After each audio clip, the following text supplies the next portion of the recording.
Hi, folks. It's time for today's Unclear on the Concept clip.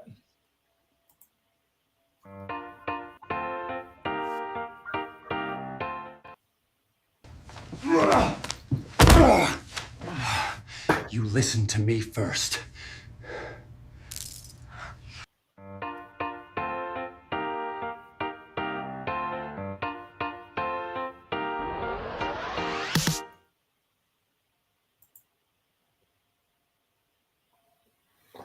Well, that went pretty good, I think. Honestly, that's just Monday morning energy at some places. Oh my goodness. I hope not for all places. Oh, Once I saw you argue with an office printer. that printer started it. Let's roll the intro. Indeed. Here we go. Welcome to The Professor is Live with Mark Salisbury, Professor of Computer Science at the University of St. Thomas.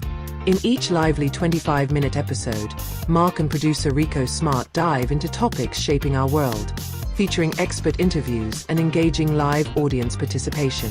Discover groundbreaking ideas for the future and timeless wisdom you can't afford to forget, all infused with humor and charm. Leave every episode feeling inspired, informed, and optimistic about what lies ahead. For more bragging about this show, go to theprofessorislive.com. Every time I hear that intro, I get really inspired. Well, that makes one of us. Well, welcome back, everyone. I'm Mark Salisbury, and this is The Professor is Live. And we're here with our producer. That's Rikko down in the corner. He keeps everything rolling. Can you hear me now? Oh, we can. Loud and clear.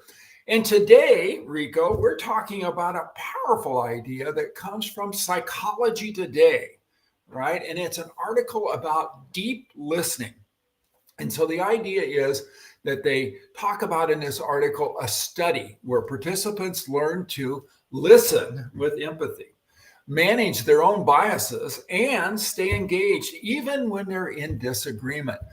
And those who went through the training, to be in the treatment group, they ended up feeling more connected, more self-aware, and more open to change. Imagine that, people actually listening to one another. Revolutionary. Next, scientists will discover that sleep makes us less tired. Indeed. And they actually have. I don't know if you remember this, and our audience remembers this, we did a show on that. But that's not what we're talking about today. We're talking about deep listening skills as described in this article in Psychology Today.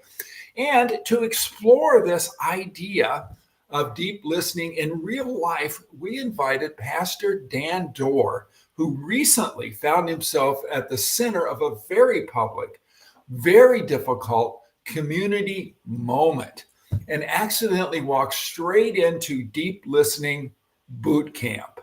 Let's bring him in and hear what Pastor Dan Doerrer, has to say.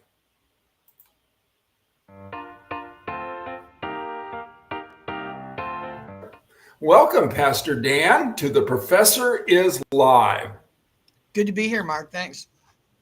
Well, as you know, this episode is about an article that appeared in Psychology Today, and it was called Deep Listening, a Missing Key to Building Divides, or I should say bridging divides.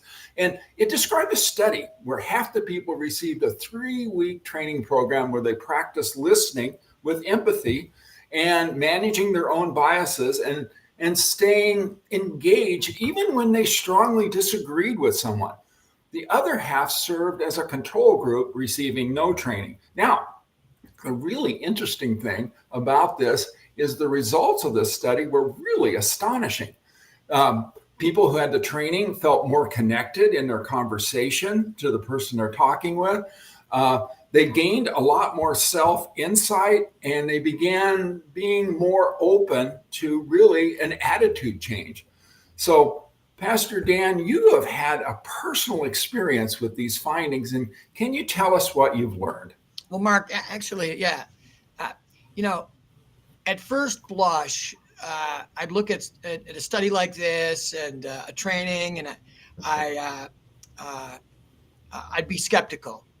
Um, uh, but what so intrigues me about this study and the article that we're talking about is just about a month or so ago, I stumbled into an experience that sort of demonstrated the insight and inspiration behind this deep listening training.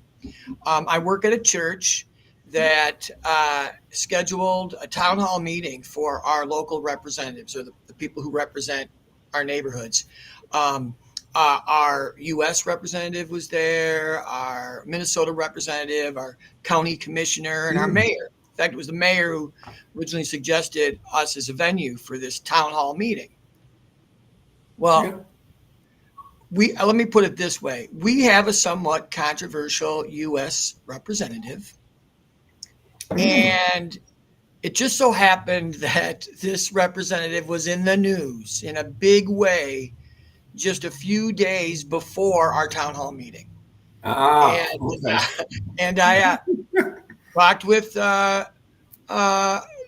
leaders, council members, and some had thought we need to cancel this. This is too.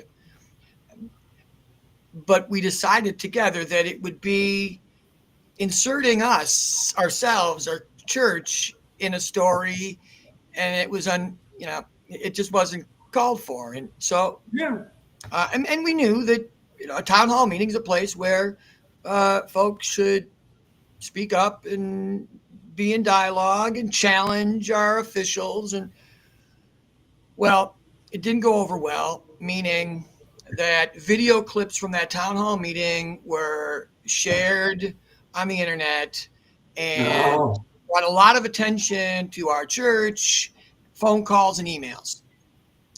Okay. And you're the point man on this, of course. Sure. And it's my role to be, to be the ambassador, and to speak. And I think in the midst of all that, I felt I owed it to the congregation, to the people in the community to call people back who leave their phone numbers and reply to emails. Now, I had sent out a communication to the people in our church and explaining all that happened and providing context. And I thought that anyone who's curious, I would share that with them as well. Yeah. And believe me, as I was returning phone calls and talking to people, it was really unsettling to me. But it was in being that point person and listening to folks and giving them the opportunity to convey to me their reaction to what took place, really kind of thrust me into a situation where I needed to listen to folks. Because otherwise, and I found in some of those conversations, if I was too quick to paint a picture and to give a context, it felt like I was being defensive and dismissing their concerns. But frankly, I learned just from those numerous conversations that if I let someone convey to me why they reacted and why they emailed me or why they called me, I was much better able to convey where we had made choices and how we made choices, and in a way, when looking at the article that you shared today, in hindsight, I think I sort of went through the deep listening training by accident, and I'm so intrigued by it that we're embracing it in our congregation. Well, trial by fire, I think, is what you did here. Yeah. And I think, what we had talked about off camera a little bit is that you realized this is what you were doing in this. And By accident. and you went right into this, and we had call it different things. We call it deep listening in this article in Psychology Today. And sometimes people just say really listening, right? Yeah. That you're actually making an effort. And I think that's what this is really about. Yeah. Yeah. And maybe just talking about it as a skill, that it's something that we're intentional about improving. I mean, just calling it a skill allows us to think about, I want to be better at truly listening or deep listening. And it takes some intentionality and some practice, and just being mindful that it's a skill that can be developed. And actually, Mark, when I think about it, it's maybe it's a lost skill, a lost art. Now, I know that there's been divisiveness and there's been polarization throughout the decades. We need not look too far to see that. But maybe it's something that we need a reminder of in every age and in every society and in every situation. So I'm sold on it. Yeah. And so sold, I understand you're actually thinking about doing something about it and using it. So maybe you could tell us a little bit about that. Well, there are, I also think that human relationships and being there for each other and truly listening is a deeply biblical value and conviction. And it is something that we need to be about. And I guess in a way we're wedding the insights and inspirations from the conflict that we experienced around that town hall meeting, and the insights and inspirations from articles like this, that we're going to implement the same sort of training highlighted in that article with different groups in the congregation. And I'm sold on it, and it will be good for us. In fact, my colleague, who's a faith community nurse, received a grant from the organization with which she's associated. Yeah, Fairview Health here in Minnesota has supported our endeavor here, and it all started with some challenging phone calls and some pretty sharply communicated emails. But isn't that what life's all about? Yeah. And then sometimes we, in a sense, you had the town hall, you had this reaction from people, and a lot of them outside of your own congregation. Yeah. And so in some ways you would think, well, this has been a failure. We got people mad at us, but you really found the silver lining in this. I mean, you really given this what we would think of as a negative kind of experience at first, when you actually sat back and reflected on it and thought, wow, this is something that's really important, not only for your congregation, but for all of us. Well, and I think that insight is kind of at the core of these deep listening skills, in that if we are intentional about listening, not necessarily, I'd say being open to persuasion, being open to the other person's insights and inspiration, that allows us to confront any life challenge or any disagreement or any strained relationship with humility and openness and integrity, and that is a value and an insight that allows us to in a way shift any setback, conflict, or tension into growth. Yeah. You know what's I think really interesting is we have all of these new ways to communicate, right? And so, we've got the internet, we've had email for a long time, we've got instant messaging, we have all this, but a lot of times most of us use it as blasting out. Yeah. And the thing that we've forgotten, and the thing that's very powerful in today's world, is being able to actually listen and listen intently and on purpose. So. And I think too, it's a skill that's kind of caught, or meaning if we get that hostile email and choose to pick up the phone and invite conversation and invite more explanation and use the gift of listening in those situations.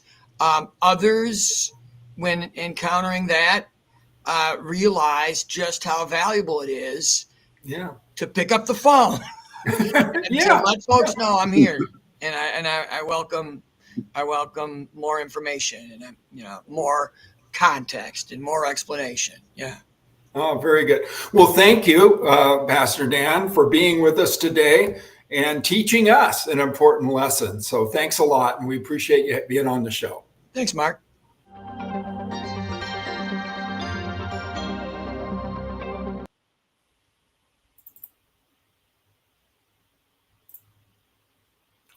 I forgot to actually put you down in your producer spot where you were supposed to be at the beginning of the show. This is what happens when you have amateurs up front. I would have thought you would have taken care of this, but I guess that falls on me. Well, we are back. We are back, and here, Rikko, here's some of the big takeaways that I see from our conversation with Pastor Dan Doerrer. And one is that deep listening really is a skill, right? And it requires intentional practice. And it's not your personality, really. It's not magic. It's something you work at, and consistently and on purpose.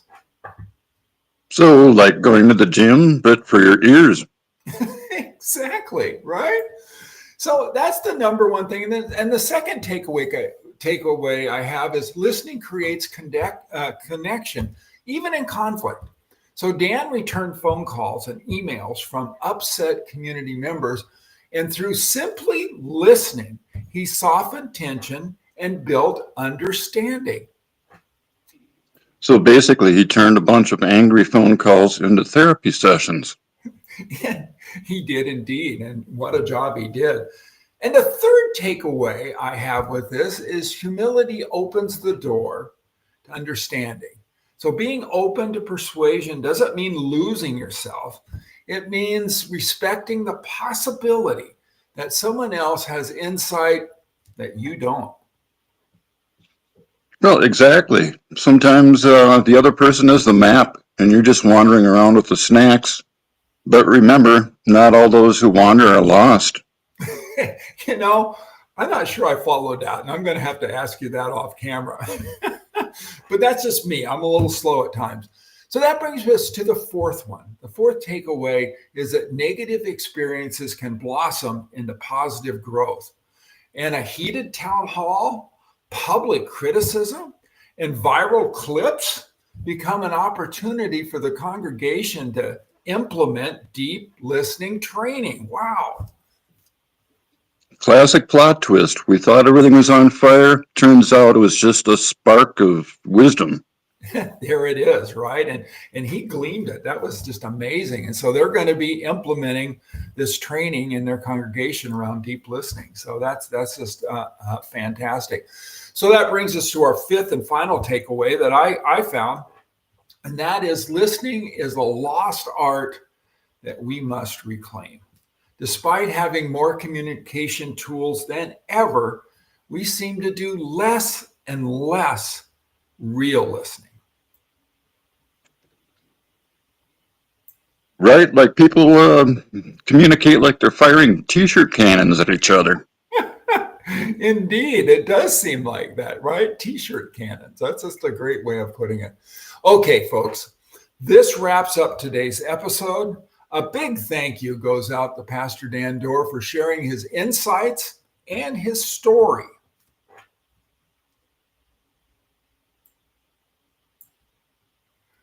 And thank you, Mark, for listening deeply. Well, at least 45% of the time now? I'm sorry, Rikko, I drifted off there. Did you say something? All right. Well, anyway, let's go past that. And just remind our audience that you can find more episodes and updates at theprofessorislive.com, or follow us on Spotify, YouTube, and your favorite podcast platform. So, see you next time on The Professor is Live. And remember, keep listening if you don't want to miss any of this clever wisdom. Indeed, folks. See you next time. The Professor is Live. Hosted by Mark Salisbury and produced by Rikko Smart. We go live on LinkedIn, then bring the conversation straight to you as a podcast. Catch us on YouTube or Spotify for full video episodes. Or listen anytime on your favorite podcast platform. Want the inside scoop on previous shows or a chance to bring The Professor is Live to your own event? Then head to theprofessorislive.com today. The Professor is Live with Mark Salisbury, inspiring curiosity, laughter, and learning every week.